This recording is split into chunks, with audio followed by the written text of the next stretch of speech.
Hello everyone, માધેવર to all તમારું સ્વાગત છે મારી ચેનલ ગુજરાતી ઝાયકા હબમાં. આજે હું સ્પેશિયલ તમારા માટે લઈને આવી છું chocolate kulfi and chocolate ice cream. માર્કેટમાંથી તમે લેશો તો ઇઝીલી તમને મળી જશે, બટ માર્કેટ કરતાં ઘરે જ્યારે બનાવો છો એમાં ડિફરન્ટ શું છે? સુપર સોફ્ટ પણ બનશે, છતાં પણ ટોટલી હેલ્ધી વર્ઝન બનાવેલું છે આપણે. તો ચાલો ફટાફટ જોઈ લઈએ કઈ રીતે આ સુપર સોફ્ટ અને ટોટલી હેલ્ધી વર્ઝન.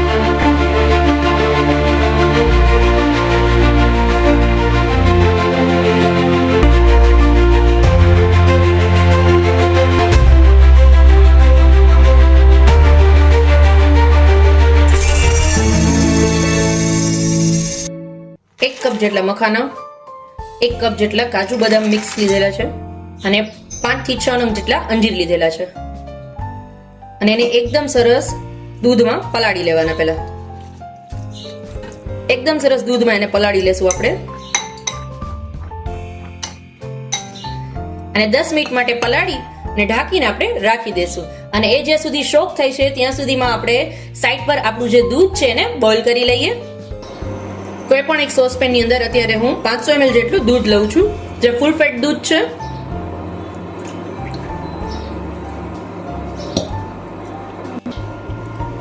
આનો એક બોઇલ આવી જાય એટલે આ રીતે એને કોન્સ્ટન્ટ ચલાવતા જશું અને એના જ્યાં સુધી એની હાફ ક્વોન્ટિટી રહે ને ત્યાં સુધી આપણે એને એકદમ સરસ બોઇલ કરી લેશું.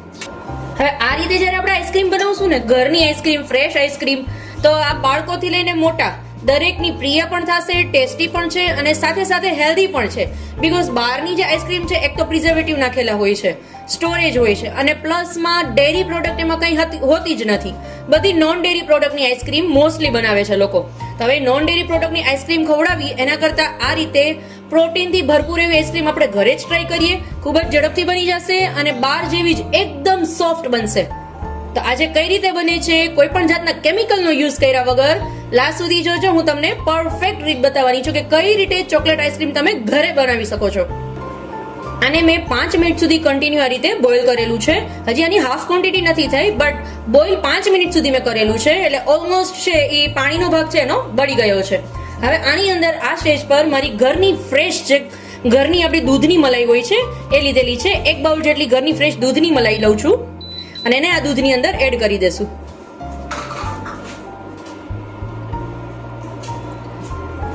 અને હવે આને મલાઈ નાખ્યા પછી આપણે સતત આ રીતે ચલાવતા જશું એટલે નીચે જે છે એ બેસી ન જાય. હવે એ જ્યાં સુધીમાં બોઇલ થાય છે ત્યાં સુધીમાં આપણે જે ડ્રાયફ્રૂટ બધા શોક કરવા માટે રાખેલા હતા એ એકદમ સરસ પલળીને રેડી થઈ ગયા છે, જોઈ લો તમે. હવે એને આપણે એક મિક્સર જારની અંદર બધા એકદમ ફાઇન પેસ્ટ બનાવી લેશું. જરૂર પૂરતું એમાં આપણે થોડું થોડું દૂધ નાખશું પીસતી વખતે, પણ પલ્સ મોડ પર ચલાવી અને એકદમ સરસ એની ફાઇન પેસ્ટ બનાવી લેશું.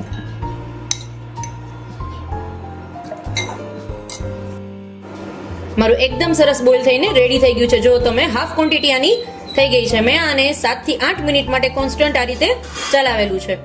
હવે આની અંદર આ સ્ટેજ પર આપણે એડ કરશું શુગર. હવે તમે જેટલું દૂધ લીધું હોય ને એનાથી અડધી ખાંડ લેવાની. મેં અત્યારે 500 ml જેટલું દૂધ લીધેલું હતું તો એમાં અત્યારે હું આશરે 150 ગ્રામ જેટલી ખાંડ નાખું છું. હવે એમાં મલાઈ ને બધું આવી ગયું છે. તમારે વધારાની એના ભાગની ખાંડ નથી એડ કરવાની, બીકોઝ ઓલરેડી દૂધ છે એ બોઇલ કરશો એટલે એની ક્વોન્ટિટી છે એ હાફ થઈ જશે. એટલા માટે મેં આની અંદર 150 ગ્રામ જેટલી ખાંડ એડ કરેલી છે. અને ખાંડની સાથે સાથે આપણે એની અંદર નાખશું 4 ટેબલસ્પૂન કોકો પાવડર.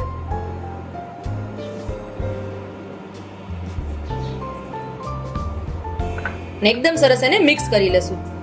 એકદમ સરસ મિક્સ કરી લીધું છે. હજી આમાં જે કોકો પાવડર્સના થોડા થોડા ચંક્સ પડેલા છે એ બિલકુલ ડરવાની જરૂરત નથી, બીકોઝ આને આપણે હજી એક વખત ચર્ન કરશું એટલે બધા એની અંદર એકદમ સરસ મિક્સ થઈ જશે. કોકો પાવડર અને શુગર નાખ્યા પછી આપણે આને 3 થી 4 મિનિટ માટે બોઇલ કરશું એટલે જે શુગરનું જે પાણી થાય છે એ બધું બળી જશે એટલે પછી આપણે ગેસનો ફ્લેમ બંધ કરી દેશું.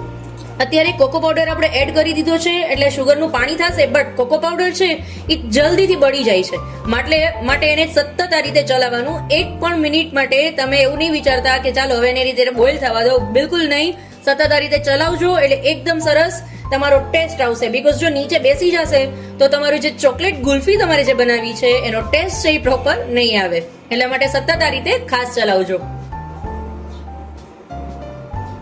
હવે ઓલરેડી જે થોડા થોડા જે આમાં તમને દેખાતા હતા ચંક્સ, બટ એ પણ ઓલરેડી હવે એની રીતે જ બધા મેલ્ટ થઈ ગયા છે. જુઓ તમે, છે, બીકોઝ એ બોઇલ થશે એટલે એની રીતે જ બધા એની અંદર એકદમ સરસ મિક્સ થઈ જશે. આને મેં ઓલરેડી 3 મિનિટ માટે એકદમ સરસ બોઇલ કરી લીધું છે. જુઓ તમે, એની કન્સિસ્ટન્સી છે એ પણ થોડી ઘટ થઈ ગઈ છે અને એકદમ સરસ બધું એની અંદર મિક્સ થઈ ગયું છે. તો હવે આની અંદર આ સ્ટેજ પર આપણે ગેસનો ફ્લેમ છે એ બંધ કરી દેશું અને એની અંદર આપણે જે આપણી પેસ્ટ બનાવીને રેડી કરેલી હતી ડ્રાયફ્રૂટની એ એડ કરશું.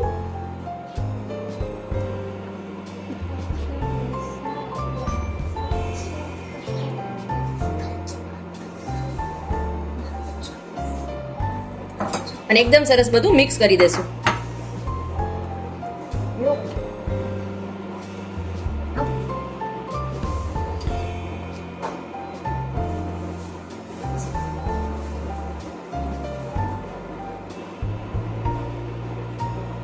હવે ગેસનો ફ્લેમ છે એ ચાલુ નથી કરવાનો, એમને જ ઓફ ફ્લેમ પર જ આપણે એને મિક્સ કરશું, બીકોઝ આની અંદર આપણે છે એ અંજીર નાખેલા છે. હવે અંજીર જ્યારે દૂધમાં બોઇલ થશે તો તમારું શું થશે, દૂધ જે ઘટ્ટ થયું હોય એ તમને એવું લાગશે કે ફાટી ગયું છે. તો એ ન થાય એના માટે ગેસનો ફ્લેમ બંધ જ રાખશું અને એકદમ સરસ બધું મારું આની અંદર મિક્સ કરી લેશું.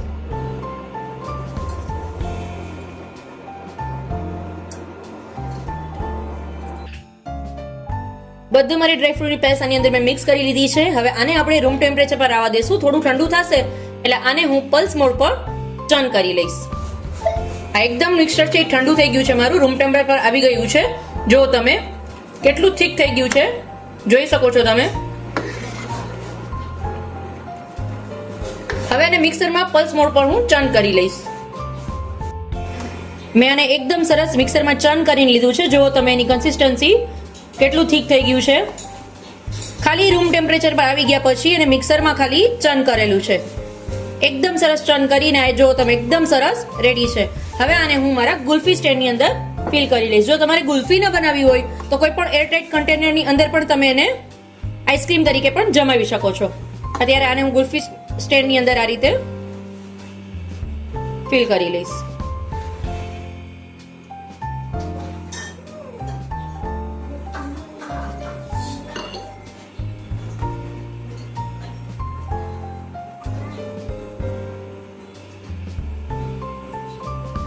બધી ગુલ્ફી આ રીતે ભરીને આપણે રેડી કરી લેશું. અને બાકી રહેલું બેટર મારું હું આ રીતે એરટાઇટ બોક્સની અંદર ફિલ કરી લઈશ.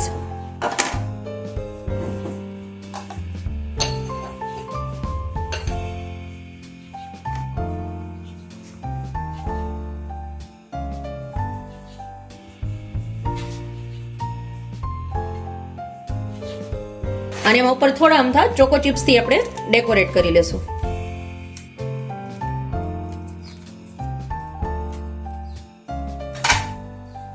અને આને એકદમ સરસ આપણે કવર કરી લેશું. સેમ એ જ રીતે મારી બધી ગુલ્ફીને પણ આપણે